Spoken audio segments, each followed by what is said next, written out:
Hi everyone, my name is Ananya Ghosh, and today I will be presenting on how water and sanitation gaps fuel maternal mortality worldwide. So first, a little bit about me. I'm a rising junior at the United Nations International School in New York City. Some extracurriculars I'm involved in include being co-leader of the UNIS Human Rights Club, where I've organized workshops, campaigns, and invited speakers from the UN to speak on various issues, including gender equity, the water crisis, human trafficking, and more. Outside of school, I really enjoy climbing and trekking around the world. I am also a second degree black belt in Taekwondo, and I have competed nationally where I have won medals for the past 3 years. I'm very passionate about women's health, including maternal health, access to reproductive care, and addressing gender based health disparities. In the future, I hope to pursue a career that combines medicine, research, and policy to help improve global health worldwide. So first, what is maternal mortality? Maternal mortality refers to deaths during pregnancy, childbirth, or within 42 days of delivery. Today, nearly 800 pregnant and postpartum women worldwide die every day from preventable causes. One of the most fundamental and often overlooked factors driving many of these deaths is the lack of access to clean water and sanitation during pregnancy, childbirth, and the weeks after delivery. Maternal mortality can be up to 3 times more likely for women who give birth without reliable access to wash. So, what do we mean by WASH, and why is it such a critical foundation for safe delivery and a mother's healthy recovery? Well, WASH can be defined as the access to safe water for drinking, washing, medical care, and access to facilities that prevent disease and keep environments clean. Globally, there is still a huge gap in these basic services. An estimated 3.6 billion people lack proper sanitation, and 3.85 billion don't even have access to basic hygiene services in their healthcare facilities. This has serious consequences for mothers, as clean water and sanitation are essential to prevent infections during childbirth, enable safe deliveries, and allow proper postnatal care. Today, improving WASH is recognized by organizations like the WHO and UNICEF as a top global health priority. So, what makes this specifically a global health issue? First, by definition, a global health issue is a health problem that both crosses national borders and affects large populations worldwide. If you look at the two maps side by side, you can see the clear overlap between poor sanitation access and high maternal mortality. On the map on the left, the lightest red shaded areas represent countries where most of the population does not have access to improved sanitation.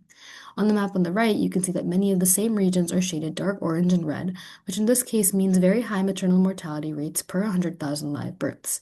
For example, in sub-Saharan Africa, countries have both extremely low sanitation coverage, often below 25%, and some of the highest maternal mortality rates in the world. In South Asia, including parts of Afghanistan and Pakistan, we can see similar high maternal mortality ratios and poor sanitation access. Clearly, where WASH services are weakest, maternal health outcomes are the most deadly. This clear overlap also proves that the lack of WASH is not an isolated problem in one country or region and is a systemic global health issue that affects millions of women across continents. So now that we understand why maternal mortality is such a critical issue globally, let's look at the main causes behind these deaths. The leading cause is postpartum hemorrhage, which accounts for about 27% of maternal deaths. This is severe bleeding that happens during or after childbirth, most often because the uterus fails to contract properly, the placenta doesn't deliver completely, or that there are tears in the birth canal. The second major cause is maternal sepsis or severe infection, making up roughly 15% of deaths. Sepsis happens when bacteria enters the uterus during delivery, causing a rapid, life-threatening infection of the uterus and nearby tissues. Next, hypertensive disorders such as preeclampsia and eclampsia are responsible for about 14% of maternal deaths. These conditions involve dangerously high blood pressures that damage organs and can lead to seizures. Finally, about 9% of maternal deaths are due to obstructed labor, where the baby cannot pass through the birth canal despite strong contractions, often because of the size, position, or the mother's pelvic structure. Today, I'm going to focus on maternal sepsis as it has a very clear connection to water, sanitation, and hygiene conditions during delivery and pregnancy. As mentioned before, sepsis is a serious infection that develops rapidly during or after childbirth. Maternal sepsis begins with bacterial contamination of the uterus, often during labor and delivery. When wash is inadequate, pathogens like E. coli and anaerobic bacteria can enter, colonize the birth canal, and migrate into the uterine cavity. Here, bacteria multiply in the inner lining of the uterus, the endometrium, causing endometritis. Tissue damage, pelvic pain, fever, and especially inflammation of the endometrium, which you can see in the image below, are all key signs of endometritis. Next, if bacteria enters the bloodstream, it progresses to bacteremia, spreading infection throughout the body. This means pathogens are circulating systemically and activating the immune system throughout the body. At this point, the infection escalates to puerperal sepsis, which is defined as a systemic inflammatory response to infection in the postpartum period. It is marked by high fever, rapid heart rate, and signs of organ dysfunction. Without urgent treatment, this can escalate to septic shock and organ failure, which are often fatal. Here, blood supply to vital organs fails, leading rapidly to multi-organ dysfunction and death. This entire process can progress in just 24 to 72 hours.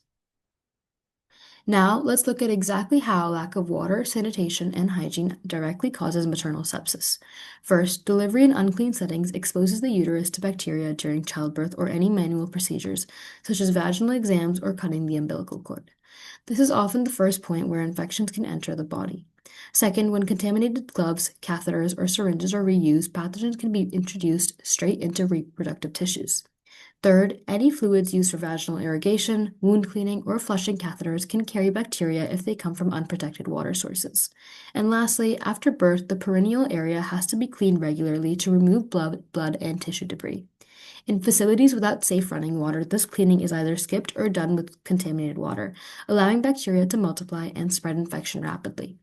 All of these factors show how basic wash access is absolutely essential to prevent sepsis, which is one of the leading causes of maternal death. I'd like to end by talking about some ways we can all take action to address this urgent issue. First, raise awareness. Spread knowledge about the critical link between access to wash and maternal survival. That can be through talking with your friends online, sharing resources, or leading discussions in your school community. I did this with the Human Rights Club, where I organized workshops for over 100 students to teach them about the water crisis, including the lack of access to clean water and sanitation that disproportionately affects women and girls. Second, support investment. This means advocating for policies, funding, and programs that prioritize wash infrastructure in maternity wards and healthcare facilities.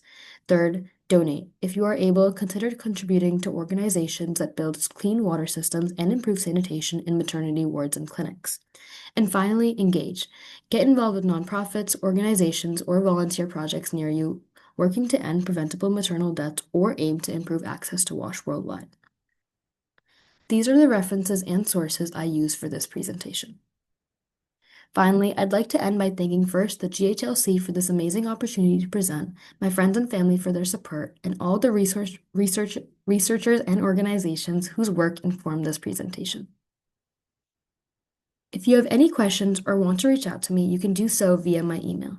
Thank you all so much for listening to my presentation.